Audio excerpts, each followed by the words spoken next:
finding a therapist can be hard. Like finding that fit and that match is hard.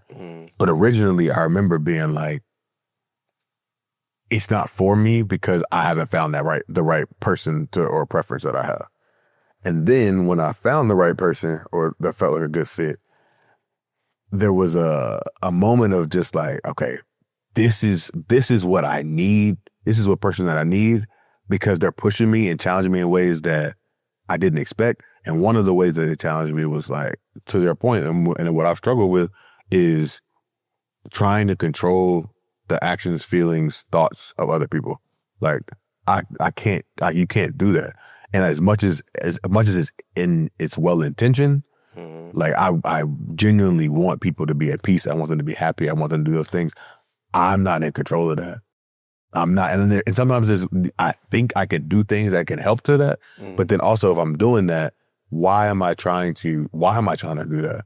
Why is it important for me that people feel a certain way? Like, why is it important for me that they think a certain thing? And so I've learned a lot about myself in that. And like, as you see, I'm still learning it, right? Yeah. And like some areas of my life, it's really, I feel really strongly like I'm able to surrender and be like, oh, whatever. Yeah. But in other areas, I'm not. And like, how do I continue to do that? And I think even this conversation, right, that shows up like in my romantic relationships, it doesn't feel like I'm doing that as much, right? But in my work relationship, professional life, that feels very different. Yeah. Like, why is that? And so I think that's one of the lessons that I feel like that's been one of the biggest ones. I gotta, actually, I want to, is it okay if I pull my phone out? Yeah. I my phone out right now. Yeah, my notes, one of the notes that pull it up, bro. I had from one of my favorite, sessions with him, bro. Okay. Was, I put it in a caption because I think that it was important for people to know, bro. Okay. And the interesting thing is like with vulnerability that like sometimes there's so much fear or anxiety before you share.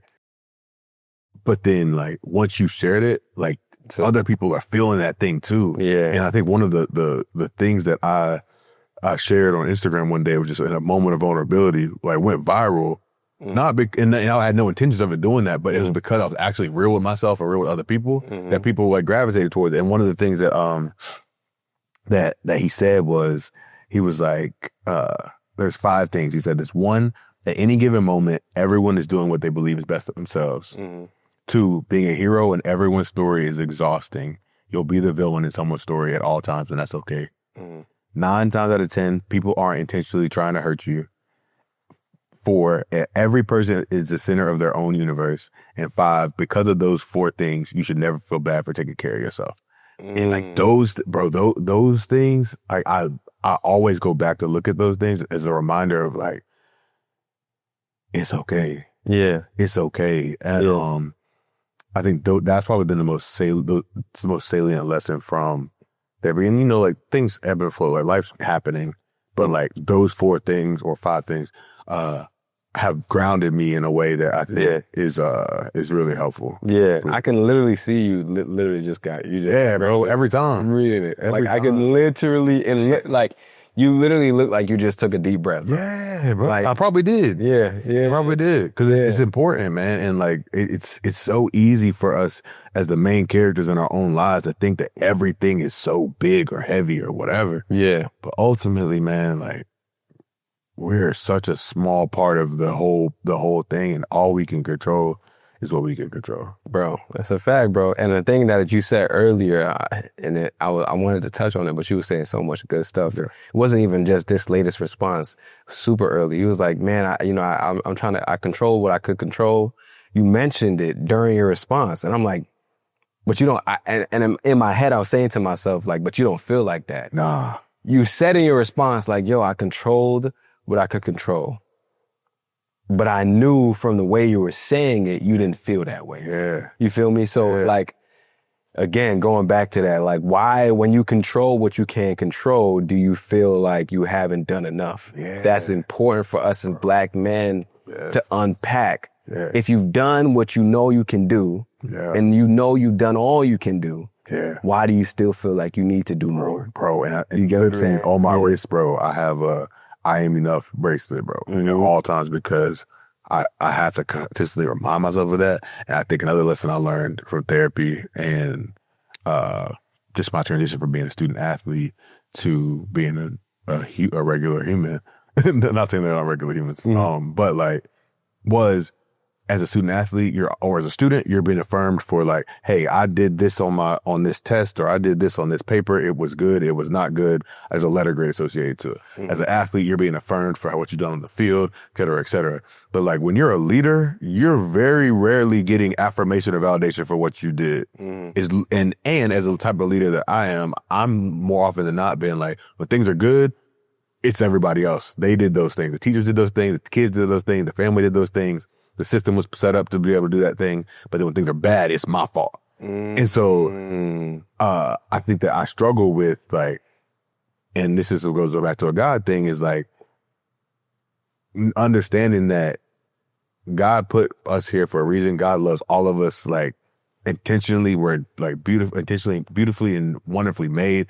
And like for me, I struggle with those like moments in which I don't feel seen, or I don't feel valued, or I don't feel affirmed, and then then whatever I'm doing is not enough. And like that's something I'm wrestling with, and I think that spiritually, mentally, emotionally, I'm wrestling with those things, because why am I seeking that external validation? Right. Why am I seeking confirmation that I'm worthy, or I'm of value, or what I'm doing is enough, when I know that I've done all that I possibly can do? That's a hard thing, bro. And I think a lot of people struggle with that. Yeah. I'm glad I'm able to articulate it. Doesn't mean I'm not still like really struggling with it. Yeah. But I'm able to like, at least able to name it. Why do you think why do you, like, if we, I want to get deep, I want to ask you, why do you feel like, and there's no perfect answer, but if you had to think about it, why do you feel like you feel that way? If we go back to love languages, bro. Okay. Like words of affirmation is probably like top 2 for me. Okay. Like quality time is number 1. Word of affirmation is probably like 2. That's probably how I was parented. Like my parents are very like intentional with what they say to me. They praise me. I'm the oldest, so I probably got a lot of like you did such a good job, whatever. Like, oh my gosh, you walked today. Like that type of thing, right? Or like, you woke up this morning. I'm so happy you're here. Like, so I probably got a lot of that from my parents. As I said, I was a student athlete, so and I was in a lot of like leadership roles, so I was always being affirmed for different things. But then being a regular adult, like people don't care. Like people don't care what you're doing. And then also when you're in a leadership role, especially like one like mine where you're responsible for in a community of people, you're not getting a lot of praise. Like you're getting all the negative all the time, right? And so it makes you especially if you're not like early in my leadership journey, I didn't know what I was doing, bro. And so like people are poking at your insecurities all the time, right? Or things you don't know. And so you're like, am I good at this thing? Do I need to be doing this? Is my purpose this? Yeah. Is this what I really want? All those, you're questioning yourself. And so sometimes you need that reassurance and validation. I think we need that in all relationships. And so, I don't think it's bad to want affirmation. I think it's understanding, why am I seeking that? Because is it rooted in insecurity? Is it rooted, like, have I not, or who do I need the affirmation from? Or how do I get affirmation to myself that I am enough, or that I'm doing well enough? Yeah. And actually have it hit too, because that's important. Yeah, and it land. Yeah, and it land. Yeah. And that's why having like talk therapy is important, because you are able to say this to a person who doesn't. At the end of the day, it does not matter. Like when they leave that space, to them, what's going on. But it's a neutral party who's able to say like, did you do everything you could do? Yeah. Okay. Well, why is that not enough for you? Yeah. Right? Yeah. What other validation do you need? You did a really great job with those things. Or they can give you that validation that you didn't realize you needed, right? And that be enough.